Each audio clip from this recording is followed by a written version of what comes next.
सास नंबरी, बहू 10 नंबरी। पूरे घर में मालती देवी का हुक्म चलता था। अपनी बड़ी बहू को वो टीवी के रिमोट की तरह कंट्रोल करती थी। चलो, देर हो रही है। 12 बजे से पहले लड़की वालों के यहाँ पहुंचना है। हाँ हाँ, चलती हूँ।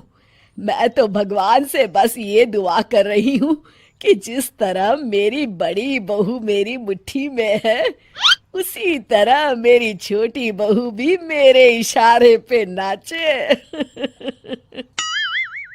अरे भगवान, भला इस घर में किसकी हिम्मत है जो तुम्हारे खिलाफ जाने की हिमाकत करे। इस तरह मालती देवी अपने छोटे बेटे की भी शादी कर देती हैं। मालती की छोटी बहू फैशन डिजाइनर का कोर्स करके आई थी। उसका सपना था कि शादी के बाद वो अपना खुद का बुटीक खोले। एक दिन, क्या बात है छोटी, तू तो एक से बढ़कर एक डिजाइन बना लेती है। इसमें कौन सी बड़ी बात है दीदी? आप चाहे तो मैं आपको भी सिखा सकती हूँ। हाँ, फिर हम दोनों मिलकर एक बुटीक खोल लेंगे। लेकिन दीदी, उसके लिए तो बहुत पैसे लगेंगे। हाँ तो क्या हुआ, पैसे माँ जी से ले लेंगे। हाँ हाँ, मेरे पास तो पैसों का पेड़ है ना, तोड़ के तुम दोनों को दे दूंगी। मेरी एक बात अच्छी तरह समझ लो, मैं तुम दोनों को एक ढेला भी नहीं देने वाली। बड़ी आई बुटीक खोलने वाली। ये आप क्या कह रही हैं माँ जी? आप हमारी मदद नहीं करेंगी तो कौन करेगा? अरे अगर बुटीक खोलने का इतना ही शौक है तो अपने माँ बाप से पैसे क्यों नहीं मांग लेती? मेरे पैसों पर क्यों आंख गड़ाए बैठी हो तुम दोनों? इस तरह अपने इरादे स्पष्ट करके मालती देवी वहां से चली जाती है। अरे ये क्या दीदी, माँ जी तो साफ मुकर गई। अब हम क्या करेंगे? तू चिंता मत कर, बुटीक तो खुल के ही रहेगा। कहते हैं कि घी जब सीधी उंगली से नहीं निकलता तो उसे उंगली टेढ़ी करके निकालना चाहिए। माँ जी अपने आप को समझती क्या है? पूरी सोसाइटी जानती है कि माँ जी ने अपनी सास को घर से निकालकर उनकी दौलत पर कब्जा कर लिया है। हाँ दीदी, अब तो जैसे को तैसा करना पड़ेगा। फिर दोनों बहुएं मिलकर एक साजिश रचती हैं। एक दिन, अरे नालायक, जरा ठीक तरह से पैर दबा, बिल्कुल मजा नहीं आ रहा। खाने पीने में तो कोई कसर नहीं छोड़ती।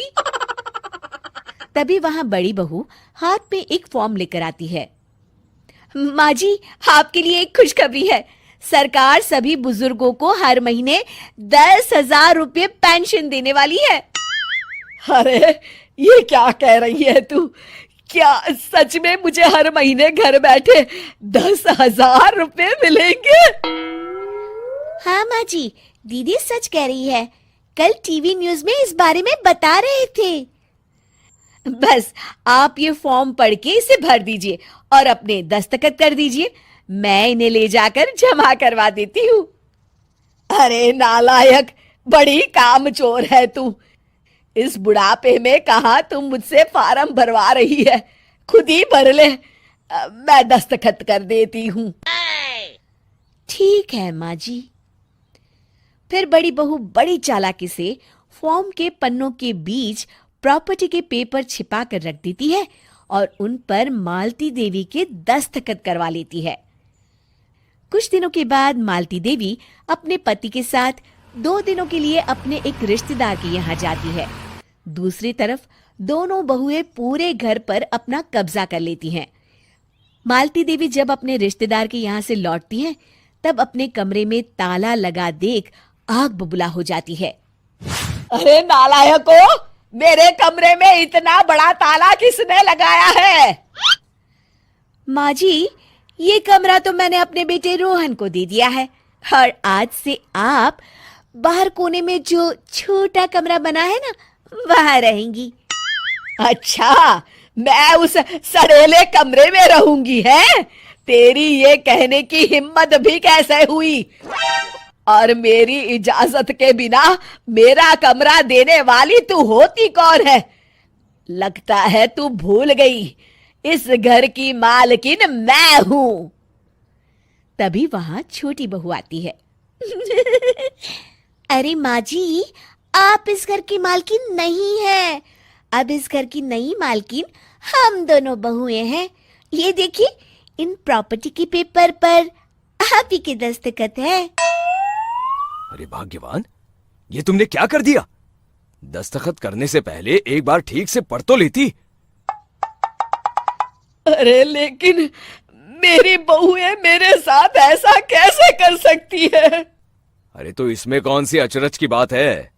तुमने भी तो अपनी सास को घर से बाहर निकाल दिया था। टूटा फूटा ही सही, शुक्र करो कि इन दोनों ने कम से कम हमें रहने के लिए कमरा तो दिया। तुमने तो अपनी सास को वो भी नहीं दिया था। आज समझ में आया, जैसी करनी वैसी भरनी।